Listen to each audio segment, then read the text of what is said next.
প্রথম দফায় 15 জন এবং দ্বিতীয় দফায় যারা গেছেন টোটাল 101 জন। এবং নবী সাল্লাল্লাহু আলাইহি ওয়াসাল্লামের কাছে মক্কাতুল মুকাররমাতে রয়ে গেছেন 41 জন। নবী সাল্লাল্লাহু আলাইহি ওয়াসাল্লামের এই 40 বছর কালেমার দাওয়াতে, প্রকাশ্যে কালেমার দাওয়াতে 5 বছরে টোটাল মুসলিমের সংখ্যা 142 জন। তার ভিতরে 101 জন আবিসিনিয়ায়, আবু জেহেলের আপন ভাই এবং আমর ইবনুল আস রাদিয়াল্লাহু তাআলা আনহু এই দুইজনকে পাঠিয়ে দিয়েছিলেন তাদেরকে আবিসিনিয়া থেকে ফেরত আনার জন্য। কিন্তু আবিসিনিয়ার বাদশাকে বিভিন্নভাবে যা শিখিয়ে দিয়েছিল, এই কথাগুলি বলার পরে তিনি তার কথাকে বিশ্বাস করলেন না। বাদশা নাজ্জাশী তার সাথে ইহুদি পাদ্রী যারা ছিল তাদেরকে ডাকলেন। মক্কাতুল মুকাররমা থেকে হিজরত করে আমাদের দেশে যারা এসেছেন তাদের সম্পর্কে তাওরীত, জব্বুর এবং ইনজিল কিতাবে কি বলা হয়েছে তোমরা একটু বলো। শেষ জামানার আখেরি জামানার নবী সাইয়্যিদুল মুরসালিন নবী রাহমাতুল লিল আলামিন তিনি যেখানে আগমন করেছেন তার সত্যতা যাচাই সম্পর্কে তোমরা আমাকে কিছু বলো। আবিসিনিয়ার প্রেসিডেন্টের সামনে রাসূল সাল্লাল্লাহু আলাইহি ওয়াসাল্লামের কিছু মুজিজা, কিছু ভবিষ্যৎবাণী এবং প্রথমার্ধে কতজন হিজরতে যাবে, দ্বিতীয়ার্ধে কতজন যাবে, তাওরাত এবং ইনজিলে পুরাপুরি বর্ণনা করা হয়েছে। সুবহানাল্লাহ। কারণ আসমানি যতগুলি কিতাব আছে প্রত্যেকটা কিতাবে আমার নবীর নাম মোবারক আছে না নাই? হযরতে মূসা আলাইহিস সালামের আক্ষেপ ছিল, আল্লাহ আমাকে নবী না বানাইয়া রাহমাতুল লিল আলামিনের উম্মত বানাইলে আমি খুশি থাকতাম। সুবহানাল্লাহ বলেন। তার মানে কি, রাসূল সাল্লাল্লাহু আলাইহি ওয়াসাল্লামের ভূমিষ্ঠ হওয়ার অনেক আগে থেকেই মূসা আলাইহিস সালাম আমার নবীর মর্যাদা এবং মর্তবা সম্পর্কে জানেন। আল্লাহ রাব্বুল আলামিন যখন মূসা আলাইহিস সালামের সাথে প্রথম কথা বলছেন, লং টাইম কথা বলার পরে আল্লাহ তাআলা তাকে প্রশ্ন করেছিলেন, তুমি কি আমার কথা বুঝেছো? বলে না। কেন? বলে তোমার ভাষার ভেতরে আমার মায়ের ভাষা নাই। আল্লাহ তাআলা বললেন, আমি তোমার ইব্রানি ভাষায়, তোমার মায়ের ভাষায় আমি তোমার সাথে কথা বলছি, শোনো। এরপরে আল্লাহ তাআলা কিছুক্ষণ কথা বলার পরে তাকে প্রশ্ন করলেন, এবার বুঝেছো? মূসা আলাইহিস সালাম বললেন, মালিক আগে না বোঝাটাই আমার কাছে ভালো ছিল। বলে কেন? পরবর্তীতে যখন বুঝলাম আপনি আমার মায়ের ভাষায় আমার সাথে কথা বললেন, এই জামানার নয়, বনি ইসরাইলের 70,000 নবীর সর্বশ্রেষ্ঠ নবী আমি মূসা কালিমুল্লাহ। অথচ আপনি আমার সুনাম, আমার মর্যাদা মর্তবার কথা না বলে কখন কোন নবী মুহাম্মদুর রাসূলুল্লাহ আগমন করবে আপনি তার উম্মতের ব্যাপারে কথা বলে গেলেন। সুবহানাল্লাহ বলেন না? তাইলে এই কথাটা আমার চেয়ে বোঝার চাইতে না বোঝাটাই ভালো ছিল। তখন আল্লাহ রাব্বুল আলামিনের কাছে মূসা আলাইহিস সালাম নিবেদন করেছিলেন, মালিক তুমি আমাকে নবী না বানাইয়া রাহমাতুল লিল আলামিনের উম্মত বানালে আমি খুশি থাকতাম। সুবহানাল্লাহ। আবিসিনিয়ার বাদশা নাজ্জাশী তিনি বললেন যে আমার এলাকায় যারা এসেছেন তাদের বর্তমান এবং পরবর্তী অবস্থান সম্পর্কে আমাকে জানাও। বাদশা নাজ্জাশীকে বলা হলো, যারা এসেছেন কেবলমাত্র একমাত্র আল্লাহ রাব্বুল আলামিনের পক্ষ থেকে নবীজি আগমন করেছেন এবং তার কালেমার দাওয়াত দেওয়ার কারণে তাদের উপরে জুলুম এবং নির্যাতন চরম পর্যায়ে পৌঁছানোর পরে জুলুম থেকে বাঁচার জন্য তার নবীর পরামর্শে আপনার কাছে আশ্রয়ের জন্য এসেছেন। সুবহানাল্লাহ বলো। জাফর বিন আবু তালেব তাকে ডাকা হলো, ভরা মজলিসের ভিতরে বলা হলো, তুমি পড়ো নবী সাল্লাল্লাহু আলাইহি ওয়াসাল্লামের উপরে কি নাজিল হয়েছে, তুমি আমাকে একটু শোনাবে? বাদশা নাজ্জাশী আবু জেহেলের ভাই আমর ইবনুল আস রাদিয়াল্লাহু তাআলা আনহুর সামনে পড়তে লাগলেন। আবু জাফর রাদিয়াল্লাহু তাআলা আনহু বললেন, ওয়া আনা আখতারতুকা ফাসতামি লিমা ইউহা ইন্নানি আনাল্লাহু লা ইলাহা ইল্লা আনা ফা'বুদুনি ওয়া আকিমিস সালাতা লিযিকরি। সুবহানাল্লাহ বলেন না? তিনি তেলাওয়াত করছেন, বাদশা নাজ্জাশীর চোখ থেকে পানি ঝরছে। উপস্থিত সাহাবায়ে কেরাম বুঝতে পেরেছেন বাদশা নাজ্জাশী আমাদেরকে ফেরত পাঠাবেন না, বরং আমাদের উপরে সহনশীল। সুবহানাল্লাহ বলেন না? আল্লাহ রাব্বুল আলামিনের হাবিবের সাহাবী হযরতে জাফর রাদিয়াল্লাহু তাআলা আনহু বাদশা নাজ্জাশীকে ডাক দিয়ে বলে, শোনো, আমি তোমার সামনে পবিত্র কালামুল্লাহ শরীফে যা তেলাওয়াত করেছি তোমার কোনো সন্দেহ হয় কিনা তুমি আমাকে বলতে পারো। বাদশা নাজ্জাশী ডাক দিয়ে কয়, শোনো, তুমি আমার সামনে যা কিছু তেলাওয়াত করেছো আল্লাহর ইজ্জতের কসম খেয়ে বলতে পারি এটা পৃথিবীর কোনো মানুষের বানানো কথা হতে পারে না। সুবহানাল্লাহ। তবে যারা নিতে এসেছো, আবু জেহেলের ভাইকে বলল, যারা নিতে এসেছো তাদেরকে তোমরা শুনে রাখো, আমার এলাকার নাগরিক যে সুবিধা পাবে, রাহমাতুল লিল আলামিনের যারা হিজরত করে যারা সাহাবীরা আমার দেশে এসেছেন আমি তাদেরকে দ্বিগুণ সুবিধা দিয়ে দিলাম। সুবহানাল্লাহ। তোমরা খালি হাতে ফেরত যাও। আবু জেহেল, আবু লাহাব, উকবা, শাইবা, ওয়ালিদ ইবনে মুগিরা, আবু সুফিয়ান সহ তারা অধীর আগ্রহে বসে আছে। রাষ্ট্রদ্রোহী, ধর্মত্যাগী যারা হিজরত করে আবেসিনিয়াতে গেছে তারা আসবে এবং তাদের বিচার করা হবে। নাউজুবিল্লাহ বলেন না। তারা ধর্মত্যাগী না আবু জেহেল ধর্মত্যাগী? কথা হয় না কেন? যারা ধর্ম প্রচার করে, ধর্মের যারা ধারক এবং বাহক তাদেরকে বলা হয় রাষ্ট্রদ্রোহী, ধর্মদ্রোহী। কিন্তু যারা ধর্মের ধার ধারে না তারা অনেক বড় ধার্মিক। এরকম মাঝে মধ্যে হয় কি হয় না? আছে না নাই?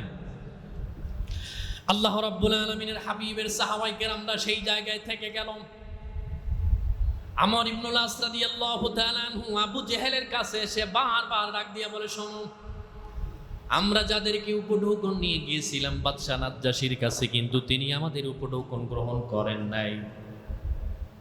তারা আমাদেরকে খালি হাতে ফেরত দিয়ে দিয়েছেন। শুধু তাই নয়, রাহমাতুল লিল আলামিনের পক্ষ থেকে যারা চলে গিয়েছিল তাদেরকে দ্বিগুণ নাগরিকত্বের সুবিধা আবেসিনিয়ার প্রেসিডেন্ট দিয়ে দিয়েছেন। সুবহানাল্লাহ।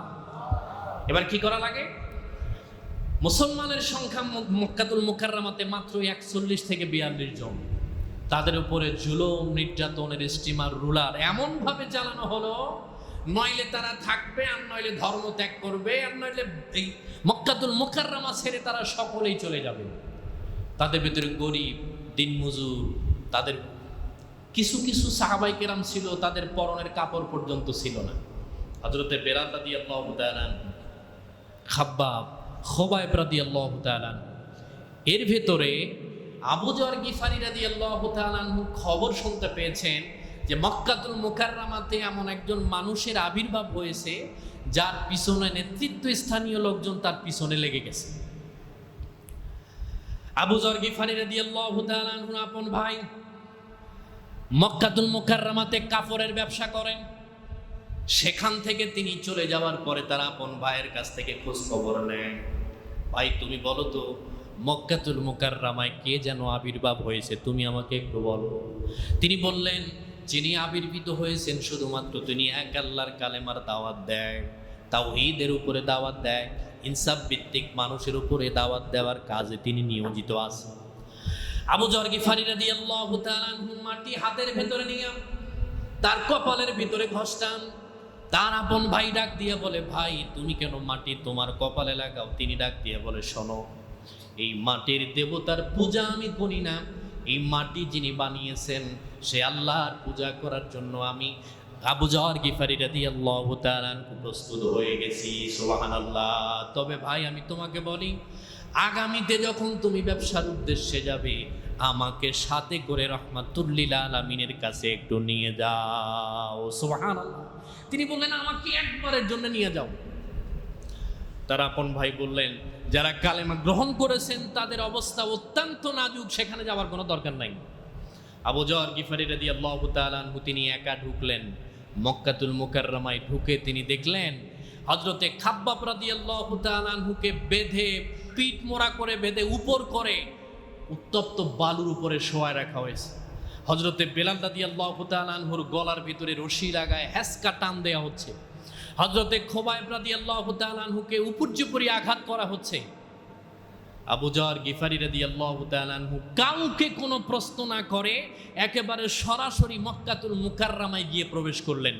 কাবায় হাতিম, মাকামে ইব্রাহিমের মাঝামাঝি বরাবর তিনি উস্কো খুস্কো চেহারা নিয়ে বসে পড়লেন। আল্লাহ রাব্বুল আলামিনের হাবিবের সাহাবী হযরতে আলী রাদিয়াল্লাহু তাআলা আল্লাহর হাবিবের সাথে দারুল আরকামে কোরআনে দাওয়াত দেওয়ার পরে সন্ধ্যার দিকে মক্কাতুল মুকাররমায় তিনি একটু ঢুকলেন, নজর করে দেখলেন কে যেন বাইতুল্লাহর চত্বরে এলান দেওয়া। জিজ্ঞেস করলেন, ভাই কে তুমি? কোনো জবাব দিলেন না। আলী রাদিয়াল্লাহু তাআলা আনহু তাকেও কোনো প্রশ্ন করলেন না, হয়তোবা হতে পারে তিনি বেঈমান কাফেরদের লোক হতে পারে। হযরতে আবু যর গিফারি রাদিয়াল্লাহু তাআলা আনহু একদিন, 2 দিন, 3 দিন করে একই জায়গায় বসা। কাকে জিজ্ঞেস করবেন? তিনি যেই দিকে তাকান কাফেররা তাদের উপরে এমন জুলুম নির্যাতন করছে মুসলমানের উপর। কারণ তিনি তো মক্কাতুল মুকাররমায় নতুন মানুষ, কে মুসলিম আর কে অমুসলিম এইটা তিনি আজ করতে পারেন নাই। হযরত আবু যর গিফারি রাদিয়াল্লাহু তাআলা আনহু হযরত আলী রাদিয়াল্লাহু তাআলা আনহুর অপেক্ষায় অপেক্ষমান। হযরত আলী রাদিয়াল্লাহু তাআলা আনহু 3 দিনের বেলায় মক্কাতুল মুকাররমার কাছাকাছি আবু যর গিফারি রাদিয়াল্লাহু তাআলা আনহুর কাছে গেলেন, গিয়ে ডাক দিয়ে বলে, ভাই তুমি আমাকে নির্দ্বিধায় বলতে পারো কোন জায়গা থেকে এসেছো, বাড়ি কোথায়, কি খাবে, কোথায় থাকবে, তুমি আমাকে বলো।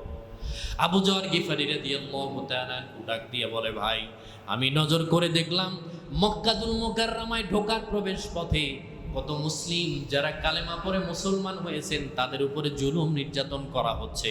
তবে আমি তোমাকে বলি, তুমি যদি কাফেরদের পক্ষের লোক হয়ে থাকো, তুমি রাহমাতুল লিল আলামিনের কাছাকাছি আমাকে একটু পৌঁছায় দেওয়ার ব্যবস্থা করে দাও। সুবহানাল্লাহ। হযরত আলী রাদিয়াল্লাহু তাআলা আনহু বললেন, তুমি জায়গা মতো চলে এসেছো, তুমি আমার বাড়িতে চলো, খাবে, এরপরে আমি রাহমাতুল লিল আলামিনের কাছে তোমাকে পৌঁছায় দিব। তবে শোনো, আমি আল্লাহর হাবিবের দারুল আরকামের দিকে রওনা করব, খবরদার তুমি আমার পিছন যদি আজ করতে পারো, কোনো কাফের আমাকে টার্গেট করে আগাচ্ছে, আমি তোমাকে একটা বুদ্ধি শিখাই দেই। বলে কি? আমি সামনে আগাবো, যদি আমি আজ করতে পারি কাফেররা আমাকে ধাওয়া করার জন্য বা তোমাকে আঘাত করার জন্য প্রস্তুতি গ্রহণ করছেন, আমি আমার জুতার ফিতা ধরে টানতে থাকবো, তারা যেন বুঝতে পারে যে আমার জুতা ছিঁড়ে গেছে, আমার জন্য অপেক্ষা করা দরকার নাই, তুমি সামনের দিকে আগাতে থাকবে। সুবহানাল্লাহ বলেন না। আল্লাহ রাব্বুল আলামিনের হাবিবের সাহাবী হযরতে আলী রাদিয়াল্লাহু তাআলা আনহু পরের দিন সকালবেলা খাবার দাবার সেরে রওনা করলেন দারুল আরকামের দিকে। রাস্তার মধ্যে তিনি নজর করে দেখলেন ওয়ালিদ ইবনে মুগীরা খোলা তরবারি নিয়ে দাঁড়ানো। আলী কই যাও? কোথায় যাই তোমাকে কেন বলবো? কারণ আলীর বাবার ততক্ষণ পর্যন্ত সমাজে মান সম্মান দাপট ভরপুর আছে, আলীর উপরে আঘাত করবে এরকম কোনো মানুষ মক্কাতুল মুকাররমাতে নাই। কারণ তারা তাকে এত পবিত্র জানে, পৃথিবীর অন্য কোনো মানুষ, সাহাবায়ে কেরামদের ভিতরে কেবলমাত্র একজন মানুষ হযরত আলী রাদিয়াল্লাহু তাআলা আনহু, তিনি বাইতুল্লাহর ভিতরে ভূমিষ্ঠ হয়েছেন, জন্মগ্রহণ করেছেন। বলি সুবহানাল্লাহ। অন্য সাহাবায়ে কেরামদের তুলনায় হযরত আলী রাদিয়াল্লাহু তাআলা আনহুকে একটু বেশি রেসপেক্ট করে এ কারণে যে তিনি শুধুমাত্র মক্কায় জন্মগ্রহণ করছেন তা নয়, তিনি আবু তালেবের ছেলে। হযরত আলী রাদিয়াল্লাহু তাআলা আনহু আর একটু সামনে আগালেন, নজর করে দেখলেন উতবা উতাইবা লাল চোখ করে দাঁড়িয়ে আছে। ডাক দিয়ে বলল, চাচাতো ভাই কোথায় যাও? কোথায় যাই তোমাকে বলার কি দরকার, পিছনে কে? হযরতে আলী রাদিয়াল্লাহু তাআলা আনহু তিনি বললেন, আমি তাকে চিনি না, তুমি তাকে জিজ্ঞাসা করে তার পরিচয় জেনে নাও, আমি তাকে চিনি না। হযরতে আলী রাদিয়াল্লাহু তাআলা আনহু আর একটু সামনে অগ্রসর হলেন। কাফের বেঈমানেরা খোলা তরবারি নিয়ে তার দিকে তেড়ে আসতে শুরু করে দিয়েছে। হযরতে আলী রাদিয়াল্লাহু তাআলা আনহু তিনি তার জুতার ফিতা ধরে টান দিয়ে বসে পড়লেন নিচের দিকে। আর পিছনে যিনি ছিল আবু যর গিফারি রাদিয়াল্লাহু তাআলা আনহু, তিনি আর চুপ রইলেন না, দাঁড়িয়েও থাকলেন না, বসেও পড়লেন না, তিনি একবারে সামনে রওনা দিয়া রাসূলুল্লাহ সাল্লাল্লাহু আলাইহি ওয়াসাল্লামের ঘর বরাবর পৌঁছায় গেলেন। সুবহানাল্লাহ। ওই জায়গাতে যাওয়ার পরে দরওয়াজায় নক করলেন। আলী রাদিয়াল্লাহু তাআলা আনহু কাজ সেরে উঠে দেখেন ওই ব্যক্তি নাই, সামনের দিকে রওনা করলেন। কোথায়? আলী রাদিয়াল্লাহু তাআলা আনহু একেবারে রাসূলুল্লাহর দরওয়াজার কাছাকাছি গিয়ে তাকে পেলেন। রাহমাতুল লিল আলামিন তাকে প্রশ্ন করলো, তুমি এখানে কেমনে আসলে? তোমার তো পরিচয় এখানে নাই, রাস্তা অপরিচিত, কিভাবে আসলে? আবু যর গিফারি রাদিয়াল্লাহু তাআলা আনহু ডাক দিয়ে বলল, আপনি যখন বসে পড়েছেন মক্কাতুল মুকাররমা থেকে আমি যখন রওনা করেছি, আমার নাকের গোড়ার ভেতরে রাহমাতুল লিল আলামিনের গায়ের নবুয়তের ঘ্রাণ সুবাসিত হচ্ছে, সুবহানাল্লাহ। এবং ওই ঘ্রাণ আমাকে রাহমাতুল লিল আলামিনের ঘর পর্যন্ত নিয়ে এসেছে, সুবহানাল্লাহি ওয়া বিহামদিহি। গেলেন, কালেমা পড়ে মুসলমান হলেন। আল্লাহর হাবিব তাকে চুপি সারে বলে দিলেন, তুমি আবার মক্কাতুল মুকাররমায় চলে যাবে, বাইতুল্লাহর কাছে যাবে, তবে খবরদার তুমি যে কালেমা পড়ে মুসলমান হয়েছে এটা মানুষের কাছে বলার দরকার নাই। আবু যর গিফারি রাদিয়াল্লাহু তাআলা আনহু ফেরত আসলেন। ঠিক যেই জায়গায় বসা ছিলেন কাবায়ে হাতিম এবং মাকামে ইব্রাহিমের মাঝামাঝি, সেখান থেকে একটু দূরে জমজম কূপের পাড়ে আবু জেহেল, আবু লাহাব, উকবা, শাইবা, ওয়ালিদ ইবনে মুগিরা, তারা আল্লাহ এবং তার রাসূলুল্লাহকে নিয়ে কটূক্তি করছেন, খারাপ কথা বলছেন, গালিগালাজ করছেন। হযরতে আবু যর গিফারি রাদিয়াল্লাহু তাআলা আনহু রাসূলুল্লাহর কথা মতো চলতে চাইলেন, কিন্তু তার কানের ভেতরে বারবার রাহমাতুল লিল আলামিনকে গালিগালাজের আওয়াজ আসে। আবু যর গিফারি রাদিয়াল্লাহু তাআলা আনহু আর বসে থাকতে পারলেন না। তিনি দাঁড়িয়ে ডাক দিয়ে বলল, ও কাফেরেরা, তোমরা যার ব্যাপারে গালমন্দ করছো, আমি কিছুক্ষণ আগে তার হাতে হাত দিয়ে কালেমা পড়ে মুসলমান হয়ে গেছি, সুবহানাল্লাহ। আবু জেহেল এতটা রাগান্বিত হলেন যে সেখান থেকে এসে তার উপরে এত জোরে আঘাত করলো, তার হাতে, তার গোটা শরীরের ভিতরে আঘাত করলেন এবং হযরতে খাব্বাব রাদিয়াল্লাহু তাআলা আনহুর কাছে নিয়ে গেল। হযরতে খাব্বাব রাদিয়াল্লাহু তাআলা আনহু, তিনি যার বাড়িতে ছিলেন তিনি ছিল কামার। লোহা দিয়ে যে জিনিসপত্র বানায় তারে কি কয়? কামার। আর মাটি দিয়ে যে জিনিস বানায় তারে কয় কুমার। এই যে এমনি যে টানে, এটারে আপনারা কি কন? আমাদের এলাকাতে এটারে কয় হাফর। সামনে কয়লা দিয়া এরপরে এরকম করে টানলে বাতাসের মাধ্যমে সেটা আগুন একেবারে লাল টকটকে হয়ে যায় এবং কি লোহা পর্যন্ত লাল করে ফেলে, এরকম আছে না? এখন তো অটোমেটিক মেশিনে করে, মোটর দিয়ে করে। ওই সময়ে তিনি যার বাড়িতে ছিলেন তিনি এই কাজ করতেন। শুধুমাত্র কালেমা পড়ার কারণে হযরতে খাব্বাব রাদিয়াল্লাহু তাআলা আনহুকে চিৎ করে তার উপরে শোয়াইছেন। এরপরে সেটা দিয়ে টেনে আগুন এত উত্তপ্ত করেছেন যে তার গায়ের চামড়া, তার গায়ের চর্বি তার উপরে পড়ে আগুন নিভে যেত। নাউজুবিল্লাহ, জোরে বললেন না? এ হলো ইসলামের প্রাথমিক সময়। রাসূলুল্লাহ সাল্লাল্লাহু আলাইহি ওয়াসাল্লামের সময়, হযরতে আলী ওমর রাদিয়াল্লাহু তাআলা আনহুর সময় কোনো এক কারণে হযরতে খাব্বাব রাদিয়াল্লাহু তাআলা আনহু তার ঘরে প্রবেশ করলেন। হযরত ওমর রাদিয়াল্লাহু তাআলা আনহু প্রশ্ন করলো, ভাই, আমি যখন দেখি তখনই তোমাকে চাদর আবৃত, গরম হোক অথবা শীত, সব সময় চাদর আবৃত, কি কারণে? তিনি বললেন, লোকজনগুলো চলে যাক, আমি আপনার প্রশ্নের জবাব দিব। মানুষ যখন চলে গেল, হযরতে খাব্বাব রাদিয়াল্লাহু তাআলা আনহু পিঠের কাপড় সরাইয়া হযরত ওমরের দিকে পিঠটা ঘুরালেন। ওমর রাদিয়াল্লাহু তাআলা আনহু চমকে উঠলেন, তোমার এই অবস্থা কেন? গোটা পিঠের মেরুদণ্ডের পুরা হাড়গুলি বাহির থেকে স্পষ্ট দেখা যাচ্ছে। তিনি বললেন, ওমর, ইসলামের প্রাথমিক যুগে শুধু কালেমা পড়ার অপরাধে উত্তপ্ত আগুনের উপরে আমাকে চিৎ করে শোয়ান হতো, আমার চামড়া, আমার চর্বি গুলে আগুন নিভে যেত। এই শরমে আমি আমার পিঠ কখনো উন্মুক্ত করে বেড়াই না, গরম এবং শীত সব সময় আমি চাদর আবৃত করে ঘুরে বেড়াই। সুবহানাল্লাহ বলেন না? হযরত খাব্বাব রাদিয়াল্লাহু তাআলা আনহুকে হযরত আবু যর গিফারি রাদিয়াল্লাহু তাআলা আনহু সামনাসামনি করা হলো। হযরতে আবু যর গিফারি রাদিয়াল্লাহু তাআলা আনহু ডাক দিয়ে বলে, আপনি আমাকে কি বোঝাতে চান? আল্লাহর হাবিব সাল্লাল্লাহু আলাইহি ওয়াসাল্লামের সাহাবী হযরতে খাব্বাবের ব্যাপারে ডাক দিয়া বলে, শোনো, খাব্বাবের যেই পরিস্থিতি হয়েছে তোমারও ঠিক একই রকমের পরিস্থিতি হতে পারে। এখনো সময় আছে, যেই দেশের থেকে এসেছো সেই দেশে চলে যাও, রাহমাতুল লিল আলামিনের কালেমা ছেড়ে দাও, আমি তোমাকে আজাদ করে দিয়ে এখান থেকে নিরাপদে বের করে দিব। কিন্তু তিনি ডাক দিয়ে বলে, শোনো, হযরতে খাব্বাব রাদিয়াল্লাহু তাআলা আনহুর যে অবস্থা হয়েছে আমার তার থেকে দ্বিগুণ করুণ অবস্থা যদি হয়, আল্লাহর ইজ্জতের কসম খেয়ে বলি, যেই নবীর হাতে হাত দিয়ে কালেমা পড়ে মুসলমান হয়ে গেছি, আল্লাহর ইজ্জতের কসম খেয়ে বলি, কালেমা ভোলা তো দূরের কথা, নিজের জীবন আমি ত্যাগ করে দেব এই জায়গাতে, তারপরেও রাহমাতুল লিল আলামিনের হাতে হাত দিয়ে কালেমা পড়ে মুসলমান হয়েছে, এই কালেমা পরিত্যাগ করা আমার পক্ষে সম্ভব হবে না। সুবহানাল্লাহ। হযরতে খাব্বাব রাদিয়াল্লাহু তাআলা আনহুর কাছাকাছি নিয়ে গেলেন। রাতের বেলায় কাজ করতেন, দিনের বেলায় তাকে উপর করে শোয়া পাথর চাপা দিয়ে রাখতেন, উত্তপ্ত বালু 55-58 ডিগ্রি সেলসিয়াস গরমের ভিতরে। হযরতে খাব্বাব রাদিয়াল্লাহু তাআলা আনহুর পাশ দিয়া আবু বকর রাদিয়াল্লাহু তাআলা আনহু যায়, রাসূল সাল্লাল্লাহু আলাইহি ওয়াসাল্লাম তিনি যান আর ডাক দিয়ে বলে, সবুর করো, আল্লাহ তাআলা তোমাদের জন্য জান্নাতের মেহমান হিসাবে তোমাকে আল্লাহ কবুল করে রেখেছে। উলাইকা হুমুল ওয়ারিসুন আল্লাযীনা ইয়ারিসুনাল ফিরদাউসা হুম ফিহা খালিদুন। আল্লাহ তাআলা যাদের ব্যাপারে বলেছেন তারা দুনিয়া থাকতে জান্নাতের ওয়ারিস। আবু যর গিফারি রাদিয়াল্লাহু তাআলা আনহু তিনি যখন কালেমা ছাড়লেন না, তিনি তখন নিয়ে গেলেন হযরতে সুমাইয়া রাদিয়াল্লাহু তাআলা আনহুর কাছে। ইসলামের প্রথম মহিলা শহীদ হযরত সুমাইয়া রাদিয়াল্লাহু তাআলা আনহুর দুই পায়ে উটের রশি, দুই পায়ের সাথে রশি বেঁধে দুই উটের লেজের সাথে বেঁধে দিয়ে দুই দিকে দুই উটকে ছুটায় দেওয়া হয়েছিল। এবং হযরতে সুমাইয়া রাদিয়াল্লাহু তাআলা আনহুর লজ্জাস্থানের ভিতরে আবু জেহেল বল্লম মেরে তাকে দুই টুকরা করে দিয়েছিলেন। হযরত আবু যর গিফারি রাদিয়াল্লাহু তাআলা আনহু ডাক দিয়ে বলল, আপনি কি এখান থেকে আমাকে ভয় খাওয়াতে চান? তিনি বলল, এর থেকে কঠিনতম শাস্তি যদি আমাকে দেওয়া হয়, এরপরে রাহমাতুল লিল আলামিনকে ভোলা আমার পক্ষে সম্ভব নয়। আমরা আশিকে রাসূল, তারাও আশিকে রাসূল, আমরা মুসলমান।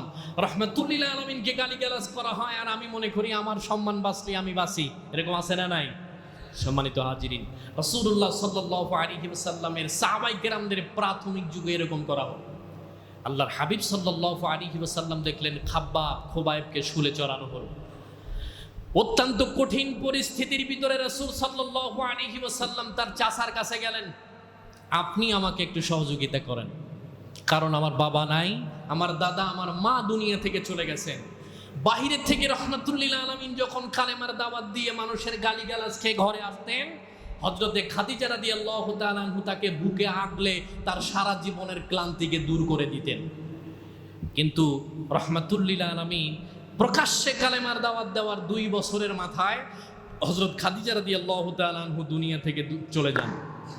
আল্লাহর হাবিব সাল্লাল্লাহু আলাইহি ওয়াসাল্লাম এমন পরিস্থিতিতে পড়ে গেলেন, মনে হয় তার এক ডানা পাখির ভেঙে গেলে যেরকম উঠতে পারে না, ঠিক এরকম হয়ে গেলেন। তার 6 মাসের মাথায় চাচা আবু তালেব দুনিয়া থেকে চলে যায়। এবার রাসূল সাল্লাল্লাহু আলাইহি ওয়াসাল্লামের 2 ডানা ভেঙে গেল। আল্লাহর হাবিব সাল্লাল্লাহু আলাইহি ওয়াসাল্লাম প্রকাশ্যে কালেমার দাওয়াত দেওয়া তো দূরের কথা, ঘরের থেকে বের হওয়া তার এখন দুষ্কর হয়ে পড়েছে। আল্লাহর হাবিব সাল্লাল্লাহু আলাইহি ওয়াসাল্লাম দাওয়াত দিতে পারেন না, রাহমাতুল লিল আলামিন বাজার করতে পারে না, বাজারেও যেতে পারে না। আল্লাহর হাবিবের গায়ের ভেতরে থুতু নিক্ষেপ করে দেয়, কাদাযুক্ত মাটি রাহমাতুল লিল আলামিনের গায়ের ভেতরে নিক্ষেপ করে দেয়। শুধু কি তাই, আল্লাহর হাবিব কালেমার দাওয়াত দেওয়ার কারণে আমরা জানি উটের পচা নারী বুড়ি আল্লাহর হাবিবের গায়ের উপরে উঠায় দিয়েছিলেন। আল্লাহ রাব্বুল আলামিনের হাবিব তার মেয়ের দ্বারা সেখান থেকে মুক্ত হওয়ার পরে আল্লাহর হাবিব ডাক দিয়ে বলেছিল, ও আমার চাচারা, আমার মা বাবা কেউ নাই দুনিয়ার ভেতরে, পৃথিবীর কোনো আপন মানুষ বিপদে পড়লে নিজের আত্মীয় স্বজন সহযোগিতা করে, কিন্তু তোমরা তার বিপরীত, তোমরা আমার সাথে এমন আচরণ করলে পৃথিবীর কোনো মানুষ কোনো মানুষের সাথে এমন আচরণ করতে পারে না। আল্লাহর হাবিব সাল্লাল্লাহু আলাইহি ওয়াসাল্লাম তিনি যেন কালেমার দাওয়াত দিতেন না পারে, এ কারণে আল্লাহর হাবিবকে জেলখানার ভিতরে রাখার একটা বন্দোবস্ত করে দিল। বলি নাউযুবিল্লাহ। আল্লাহর হাবিব সাল্লাল্লাহু আলাইহি ওয়াসাল্লামকে জেলের ভেতরে ঢুকাবেন। শিয়াবে আবু তালিবের ভিতরে রাসূলুল্লাহ 3 বছর জেল খেটেছেন আমরা জানি। সাহাবায়ে কেরামরা খানা না খাইয়ে তাদের অবস্থা এমন হয়েছে, ছাগল পায়খানা করলে যেরকম হয়, কিছু কিছু সাহাবায়ে কেরামদের অবস্থা ঠিক